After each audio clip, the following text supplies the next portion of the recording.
Welcome to Creators by Moonlight. Real conversations with content creators.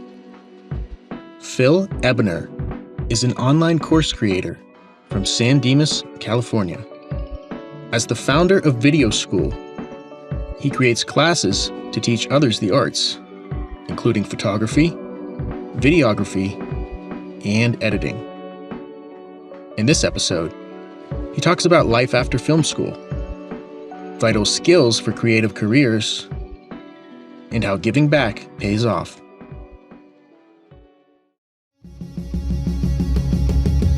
Hi, I'm Phil Ebiner. I am from outside Los Angeles in a town called San Dimas. A lot of people know it because it's the home of Bill and Ted's Excellent Adventure. And so for a small town, a lot of people around the world know where I'm from, at least. Yeah, I grew up in SoCal. I went to film school here, had a pretty cool childhood, just was super into baseball, thought I wanted to be a baseball player when I grew up.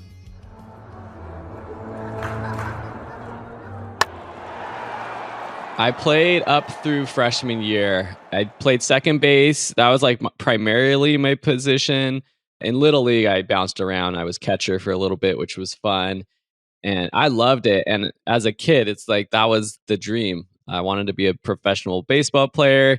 But then you hit high school and there's a lot of good kids playing compared to Little League. And there's a lot of politics involved with who gets to get on the team and whatnot. And so I didn't make the team in high school. I continued just privately in the local leagues through freshman year. A sad realization that was not actually going to be my future, because I was really, really into baseball and still am in terms of watching it. But I do thank it because it got me into the video aspect of wanting to do the broadcasting. And that's kind of what the launching point for where I am today, actually, like really liking content creation. I moved on to creating videos in high school and sort of found a passion for creating video content and all kinds of content, and have turned that into my career now. When I grew up in the 90s, anybody that's older than 30 knows that making videos by yourself was not really easy to do. I mean, we didn't really have digital cameras that recorded video. It was really hard to get your video from your tape camcorder, your mini DV recorder, onto a computer. And so it was a big deal for me in high school to get the right hardware and software where I actually was able to use my parents' old camcorder, making videos with my friends, and get it onto the computer. And I was one of the few people in my high school that did that. And so I remember when you're in high school, it's probably different nowadays. I'm sure there's like a lot of class projects where they're like, oh, well, instead of making a PowerPoint presentation, go make like a video presentation or something like that. But when I was in high school, that was kind of a new thing where we were like, can we do a video instead of like do like an oral presentation or something like that? It was really the very beginning, though, of I saw the whole transition into digital video content. And I always look back and think, man, if YouTube was around when I was in high school, I would have been all over it, because I was interested in content creation and video production, video creation. And the only way I did that, or the best way I did that rather, was we had the local TV station. And so for people who remember cable TV, which now is like this like ancient thing, now we have YouTube TV, everyone watches their video online, but a lot of people had cable back then. And a lot of towns had like a local channel which had really crappy TV shows on it. They would show your city council meetings and all kinds of stuff. But we pitched the idea in high school to the local station to do a talk show about baseball, like a sports talk show.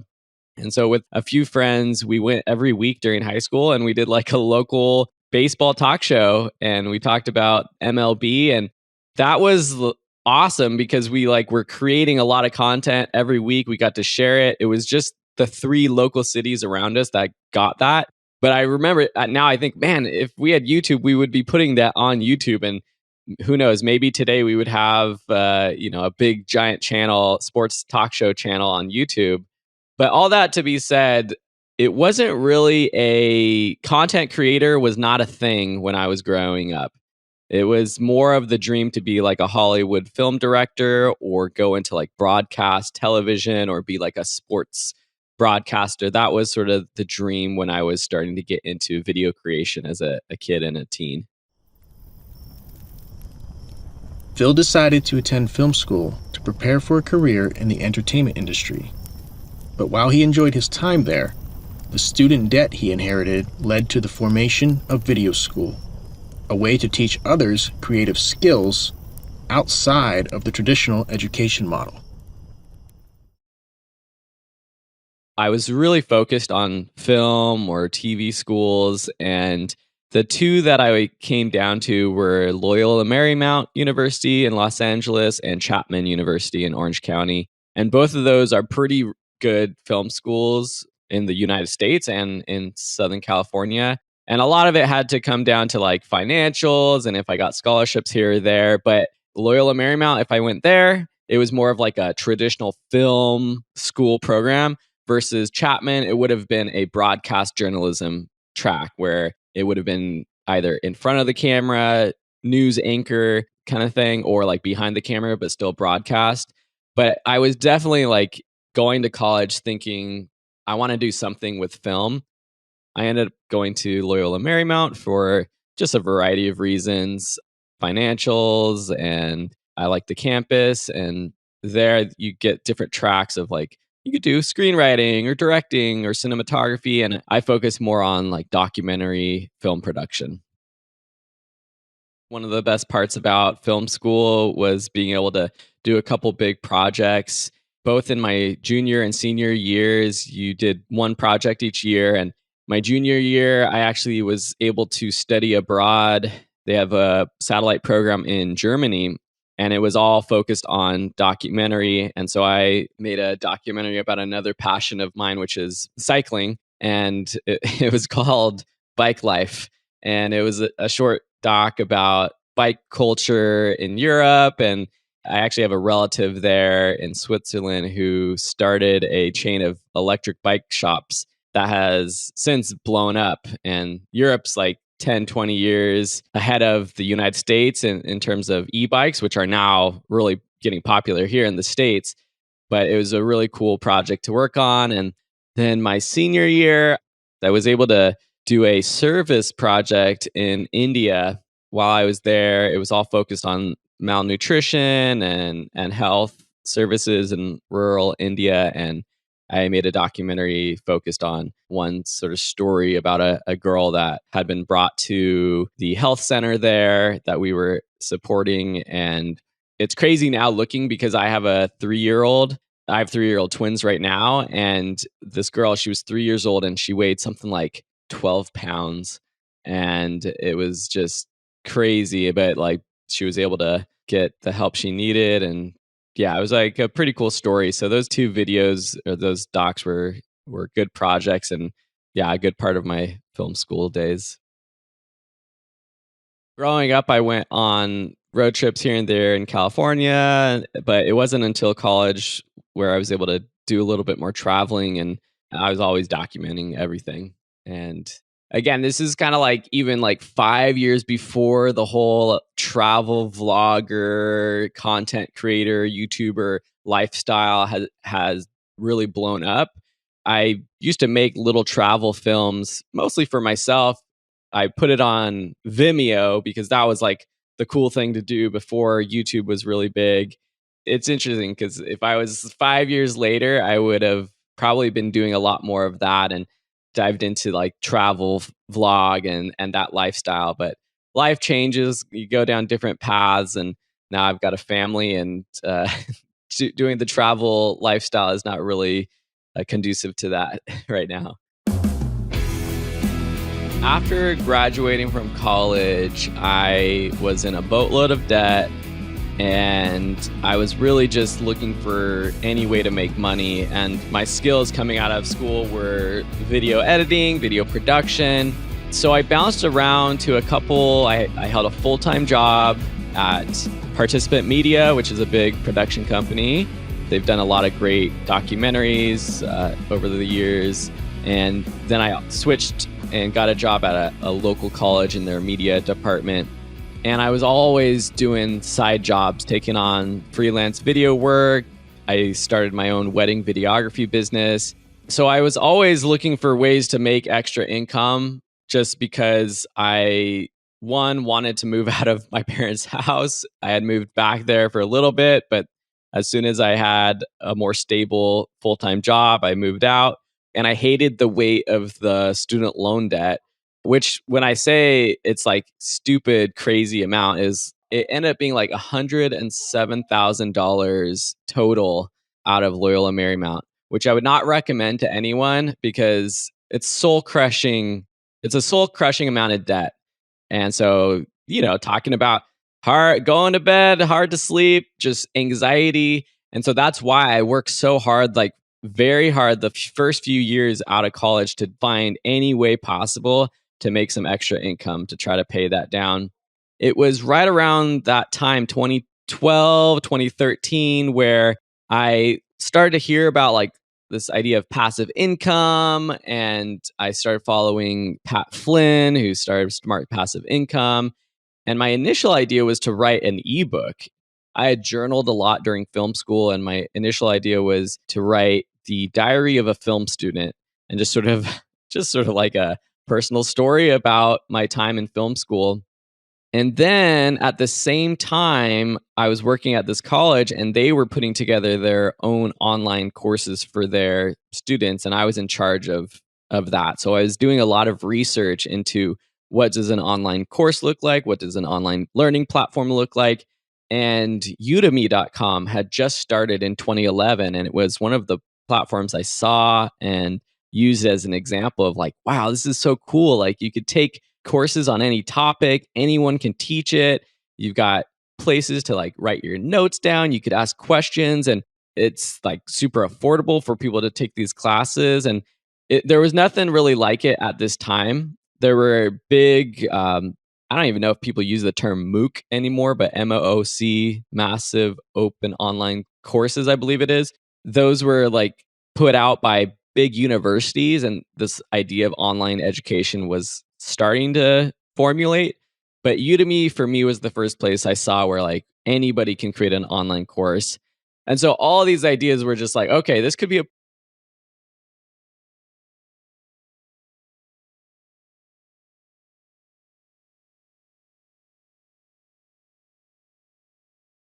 and I just went for it. I just spent a couple months putting together that first course, put it up on Udemy, and within a few weeks I made a couple sales, and it was like a light bulb that just sort of turned on. And it was a lot different back then because there were not many instructors on Udemy. There weren't many courses, and like the homepage of Udemy, like if you put a course out, it would just automatically appear on the homepage as like newest course. And so I got in at a pretty good time, very lucky to get in at the right place, right time kind of thing.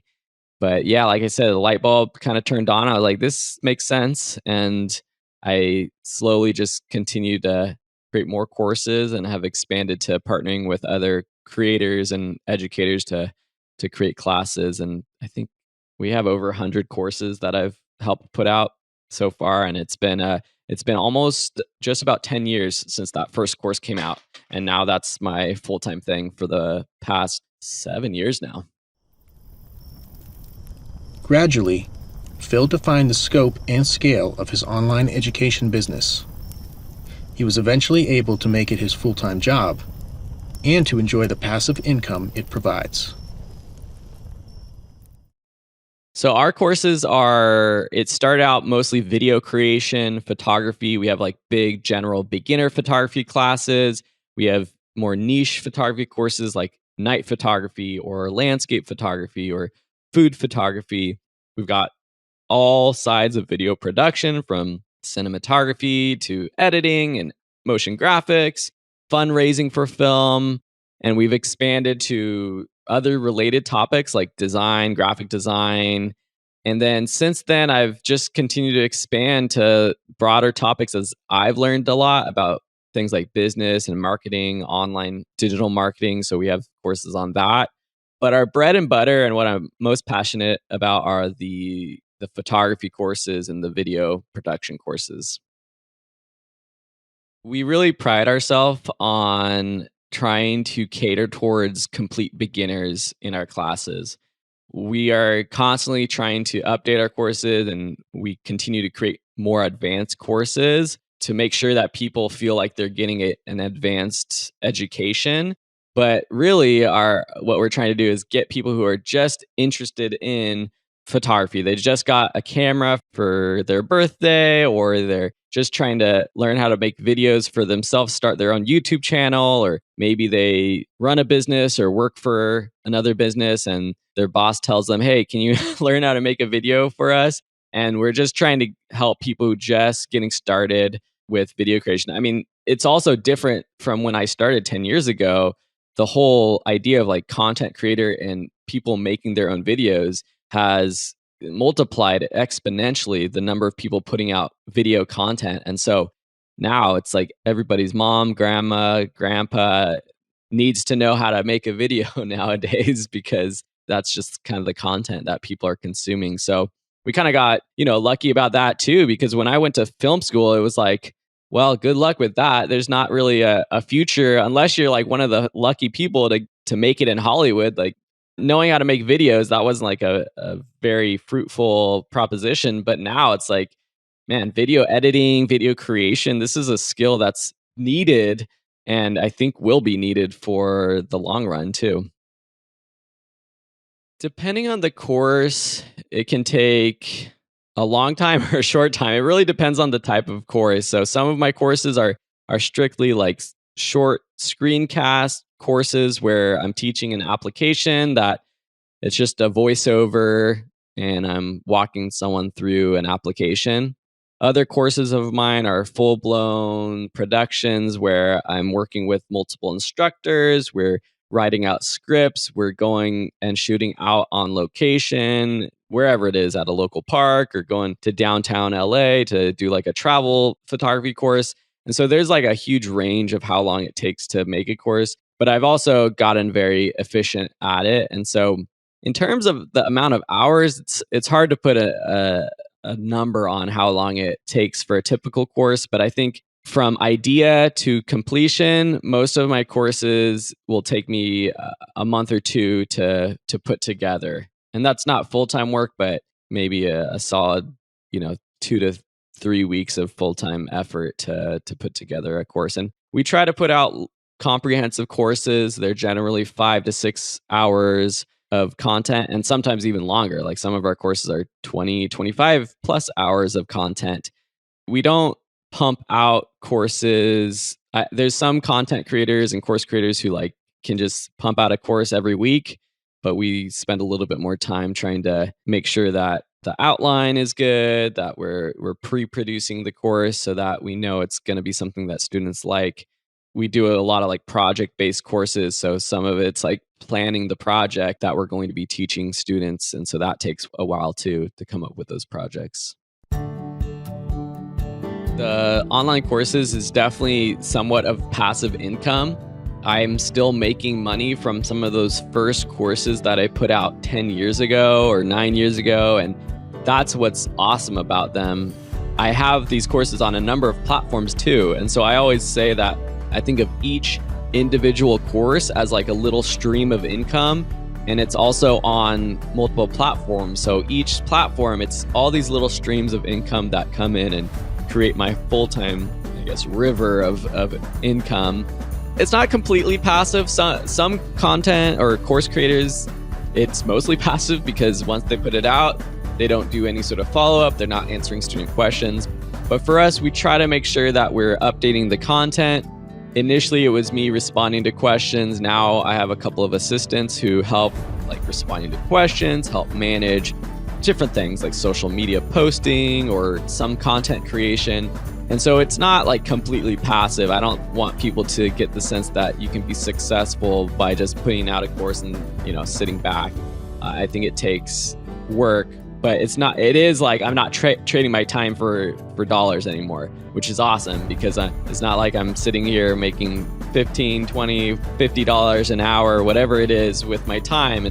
I'm getting paid for all the work that I put in over the past 10 years. And I would love for it to continue for as long as possible. And I feel like the online education space it's growing, but it's also getting to a point where there's so many different platforms, there's so many people getting into it that it's starting to level off, I think, in terms of like the potential for what one person can make, because we're getting to a saturation point. I think anyways, I would love to think that there's still a lot of potential for growth. I think there is, because there's people around the world who still have never heard of places like Skillshare or Udemy who are going to eventually get on those sites. But it's definitely, I can't lie that it is harder now than before to jump into this space. Phil outlines some of the skills he teaches that he believes are necessary for content creators today. He also gives his outlook on the future of online education. I think the skill that we teach that is likely the most needed, but also the easiest to get into and to be able to make money from it is probably video editing. Video editing and graphic design, motion graphics. I've personally had a lot of success knowing those skills in my life because it just seems like I have all kinds of friends and connections who need those kinds of skills, whether it's me helping someone make an actual video, edit a video for them, for their business they're starting, or getting involved with our local community and local politics, and someone doing an election needs campaign materials. Graphic design is a great skill to have. And also with video editing, I learned this from film school. It's just a skill that is not as glamorous as the other sides of video production. And I think a lot of people don't have the patience for it. They're not as interested in it. They want to be the director, the cinematographer, the screenwriter. But I found, because I was interested in editing in film school, I was always being asked to edit people's projects. I never was sort of like, didn't have work to do. And I think the same thing happened when I got into the real world, where there just weren't as many people interested in editing. Nowadays, I think everything's more competitive in this space just because there's a lot more people doing it. But it's also easier to do editing than ever before, because before, when I was right out of school, you would have to meet up with people in person to transfer files. You would have to take a hard drive or work on site at their location. Nowadays, all this can be done online. So you could be an editor who has a great workstation at home, and people can kind of just send you their files to edit.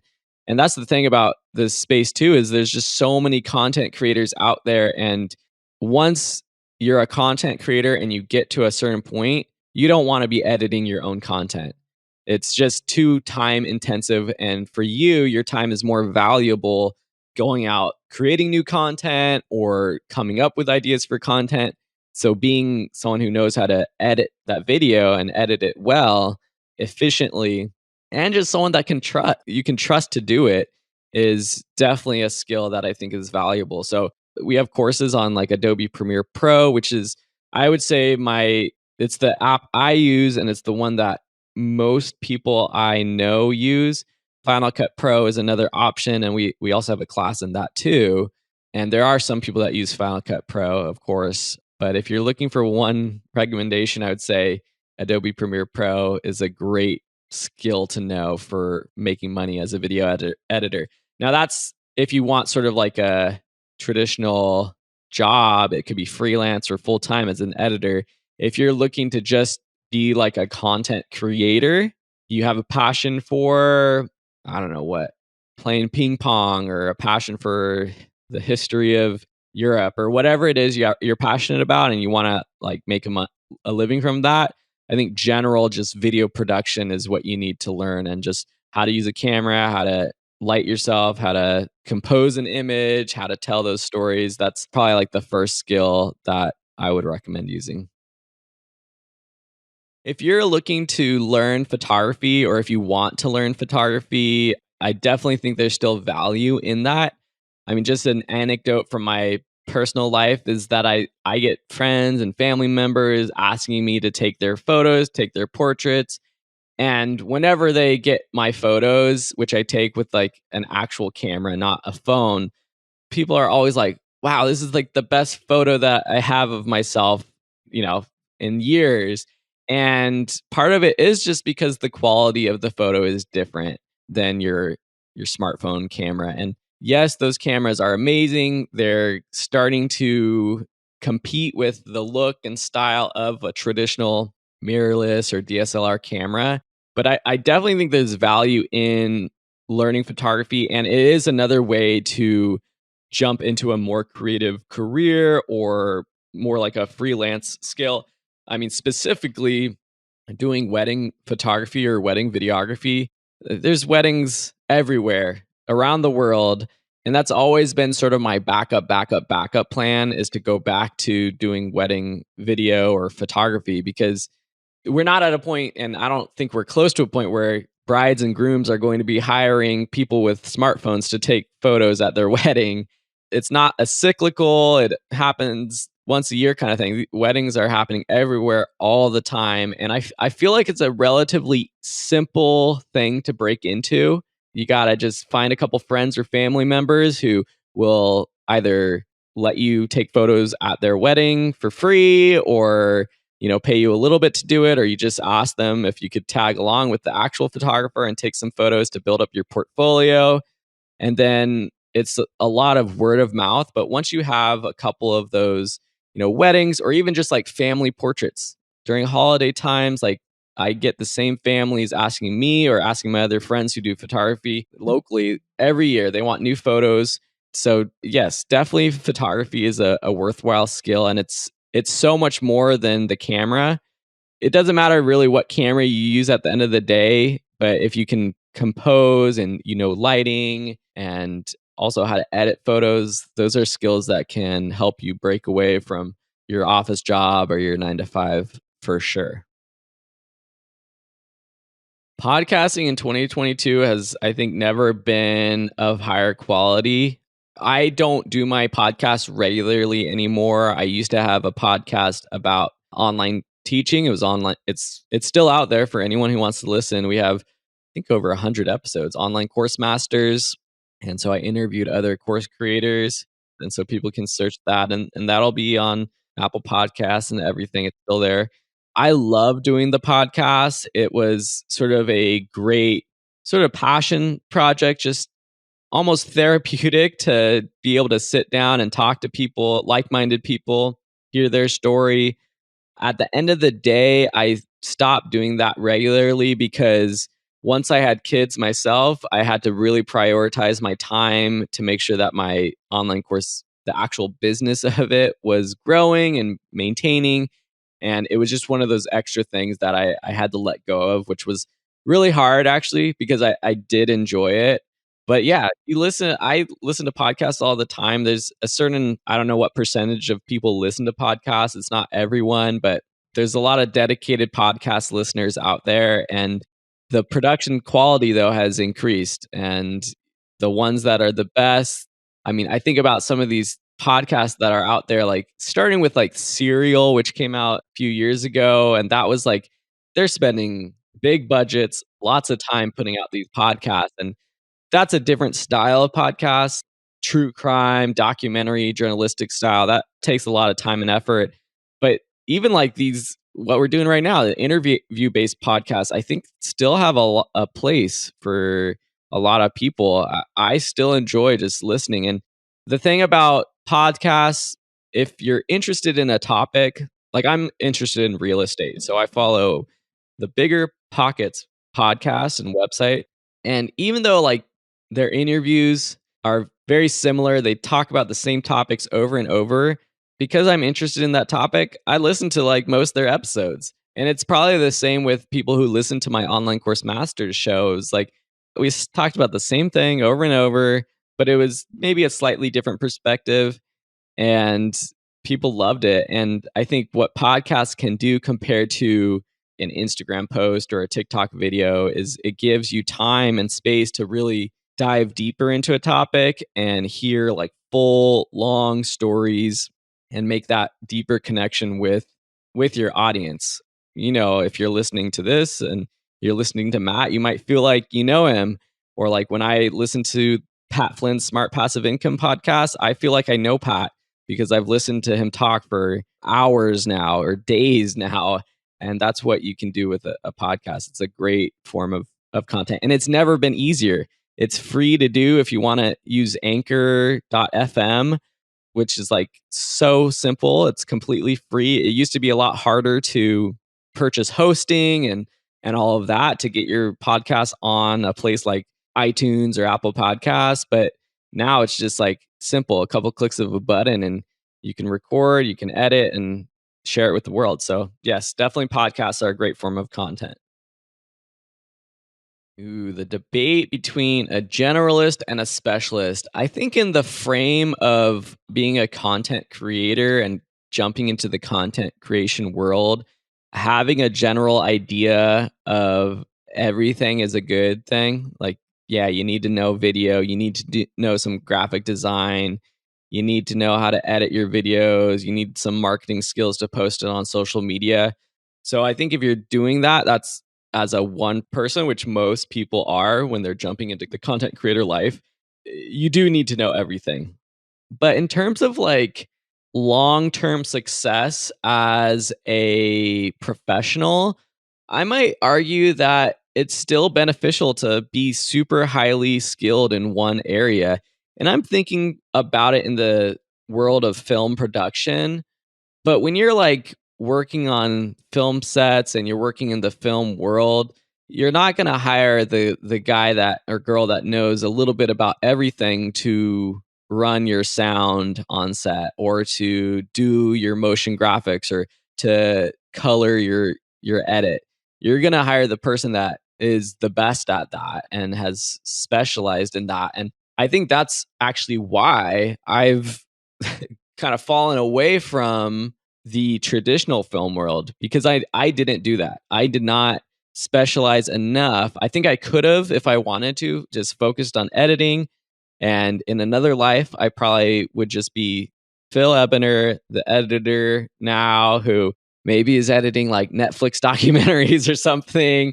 But I am a generalist. And ever since I graduated from school, I kind of did it all. I did my own videos, I wore all the hats, and that's been successful for me. So I don't think there's necessarily like one is going to be more successful than the other, but there's different places. And if you're a content creator trying to do this, in the beginning, you're going to want to know kind of a little bit of everything. So that's where I think being a generalist is maybe better.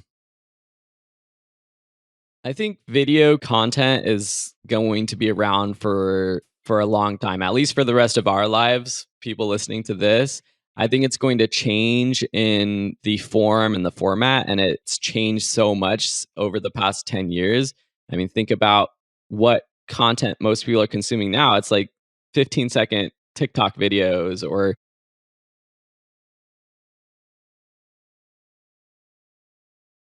a lot of people are putting out now. So, in that sense, it's become much more democratic and anyone can get into this world because you can pull out your phone and start recording and editing video. And that might be kind of daunting because it's then you're like, well, is learning video a worthwhile skill to have? There's just everybody is doing it now. So how do I stand out? What skills do I need to learn to stand out? Is it even worth learning these skills? But I think what we've seen is that there's the one-offs that are just people with such great personalities and are so charismatic that it doesn't matter how good of a story it is or good of a edit it is. It doesn't matter if they use good graphics or have good cinematography in their videos. You're going to be engaged in it. But in the long run, I think for most content creators out there, the ones that rise to the top are the ones that actually have really good skills, whether it's storytelling, it's higher quality video production skills. You watch YouTube there's a lot of people out there that make great videos now, but I think there's still room for people who want to get into it to learn how to do it in a more advanced way and make a career out of it, or whatever you want from it. If it's just you want to have a YouTube channel for fun, if you want to be a full-time YouTuber or whatever it is, I definitely think there's room. And it's not easy though. It takes hard work and time and patience. And what I've learned with even in the online teaching world, most content creators who have stuck with it through the ups and downs when it was hard in the beginning, but have just continued to put out the content, most of them have been successful and have left on their own terms if they've left.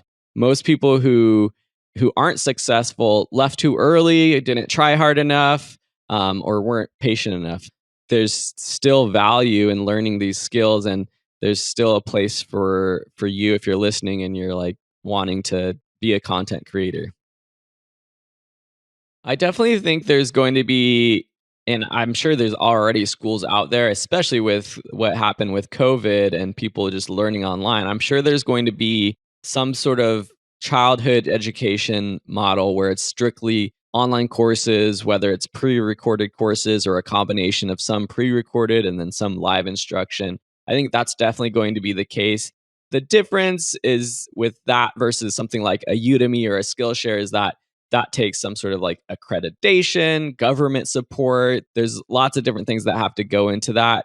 But in terms of just people learning skills and wanting to learn things, I hope that our online courses on Udemy and other places get expanded and more people, kids and teens, start taking them. I have a lot of kids or parents who have their kids take our courses. Sometimes it is part of like their accredited homeschooling curriculum that they can like pick a class, and that's really exciting. But there's no doubt in my mind that just the world of online education is still going to continue to grow, and that's going to be an option for people in the future.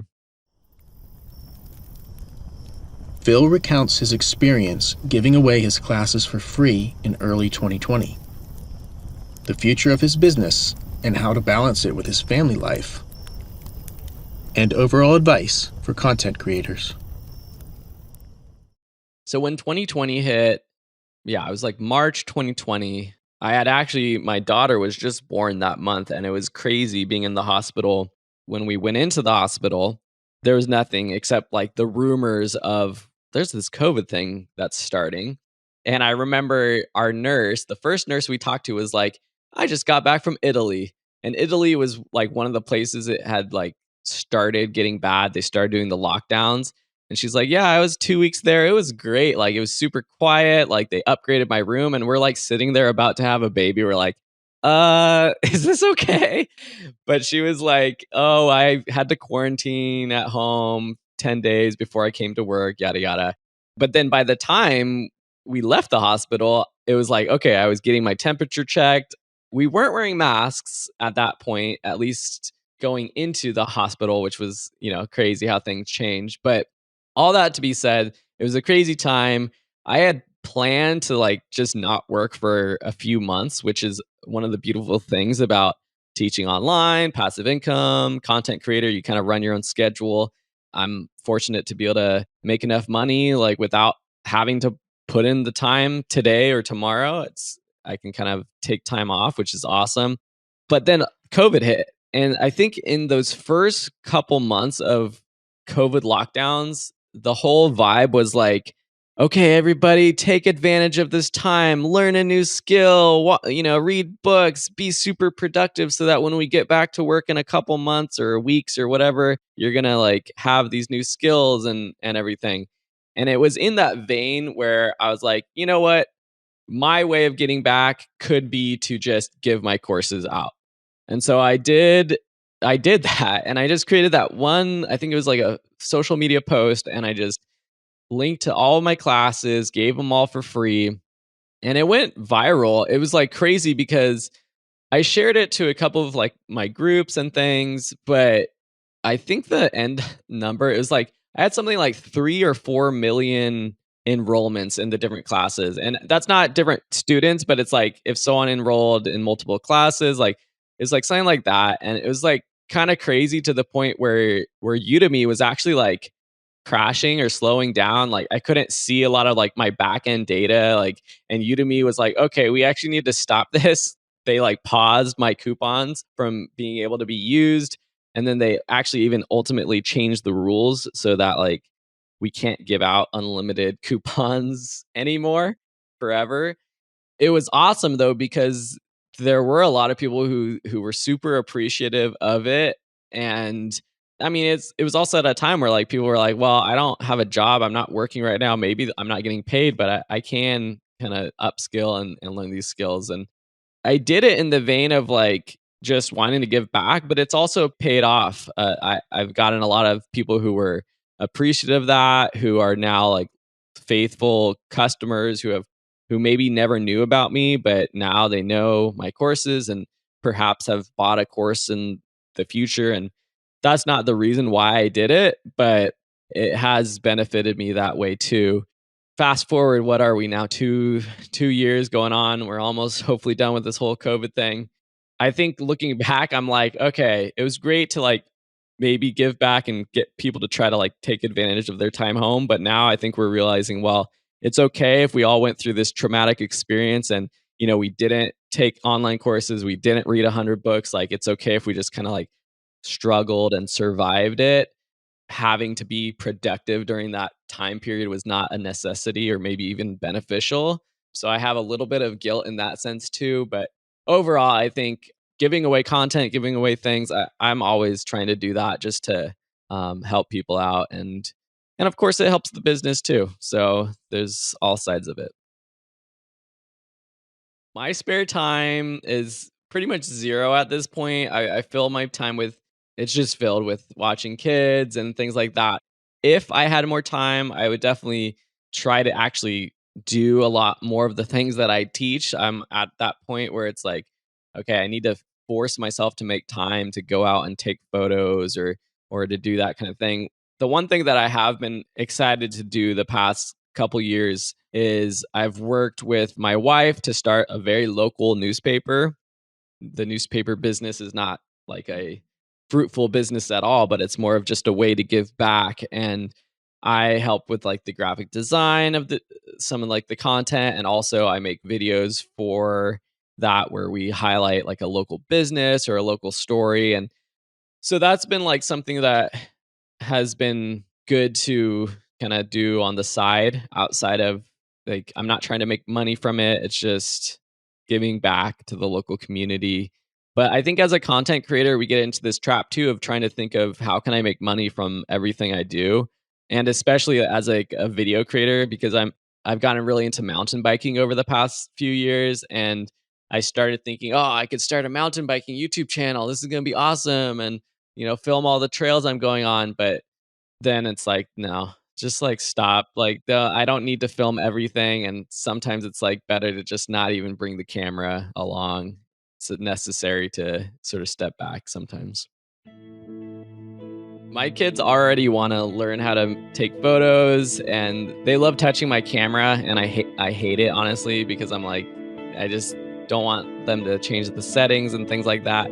But we did get them my boys, twins, they're almost 4 now, and we got them little cameras for Christmas, and so they're like totally into the photography world, and it's totally like normal for them to have cameras around, and they love posing for the camera. And now it's just like these little like plasticky cameras, but they're digital and you can see kind of what you're taking a photo of on the back, and they love playing with those. And I'm definitely not gonna like pressure my kids into any sort of career or anything, and I'm not like trying to film my kids' life and post it to social media, although it is like hard to not like take cute photos of them and not post it to my Instagram. So it's a balance though. But yeah, I think they're gonna totally just kind of naturally be into, I don't know if it's making videos, but definitely like photography and taking photos. We'll see though. What's next for me? So video school has gotten to a pretty good place. It's gone, like, I think like any business or content creator or entrepreneur who has started something, their initial idea kind of goes through different phases or rebranding or things like that. I tried all kinds of things with the website to do more content, like blog articles. I've done different podcasts and different things like that.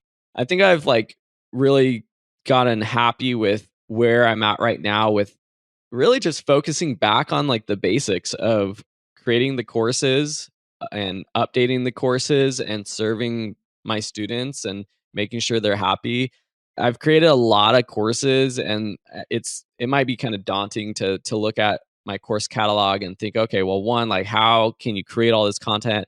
And two, like how do you know all this stuff to teach good courses on all the content? And I mean, the truth is that a lot of the classes that I do, I partner with other experts. So most of the classes that I teach now are co-creations with other people. And so that's partly why I can create so much in a short amount of time and also have such a wide range of classes. But now I'm just kind of like looking back at some of our best classes and seeing how we can just make them better. I don't think I need to create a bunch of new courses. I've kind of like taught everything I need to know. But like things like I'm doing this year, I tried to tell myself that I wasn't going to create any new courses. I've failed at that, just because it's the thing I like doing, and I have people who come to me and say, "Oh, you want to create this class?" I'm like, "Yeah, sure." But I told myself I was going to not create new courses, and what I was going to do was just update my courses. But like things I'm doing now, it's like we created a bunch of Lightroom presets that we're giving away in a lot of our photography courses. We created a bunch like Photoshop brushes, and we're adding those to our Photoshop course every month. We have our Photography and Friends community, which is a Facebook group for all of our students in our photo classes. And that's it's going to hit 100,000 members this year. And so trying to like do like contests and live streams and that is something I really like doing. And so a lot of this year is just kind of making sure my courses are good and yeah, just trying to make our students happy and give back that way. My advice for content creators in 2022 is to not get distracted by all of the platforms out there. I think it's easy for someone to feel like they need to be on TikTok. They need to have an Instagram account. They need to be on YouTube. They need to have a podcast. They need to do all of these things to be successful. One, if you don't have a team working for you, unless you're like single without any other responsibilities, it's going to be just hard to find the time to do that yourself.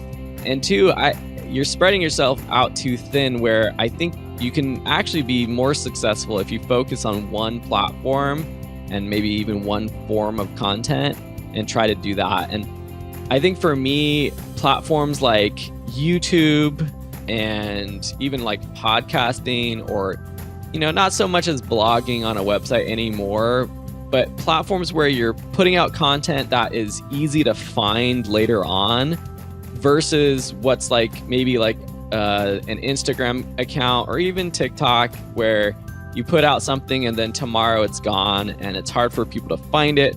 Focusing on a platform where you can like put out content that's going to exist for the next 5-10 years and maybe still have people coming to that content is probably worth your time rather than focusing on the social media platforms. Now, there's going to be people that argue with me about that, and there's people who have had a lot of success and maybe overnight success using platforms like TikTok, and that's great, and maybe you can sort of parlay that into creating another successful form of content creation, but just don't worry if you can't be on every platform all the time. It's just not sustainable, and I think you'll find more success if you just focus on one type of content and really focus on that one platform. The best way for people to find out more about me is to start at videoschool.com.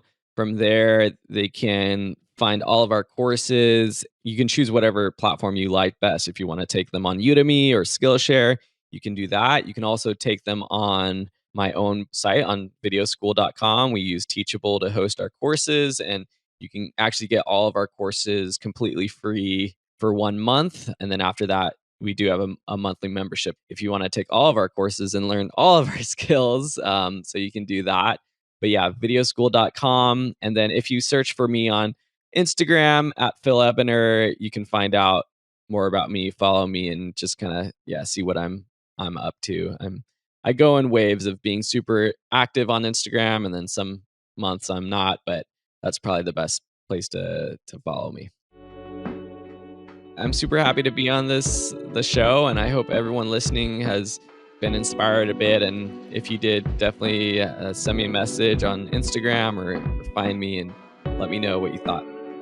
Thanks for listening to Creators by Moonlight. Email the show at creatorsbymoonlight@gmail.com and follow the show on social at Creators by Moonlight.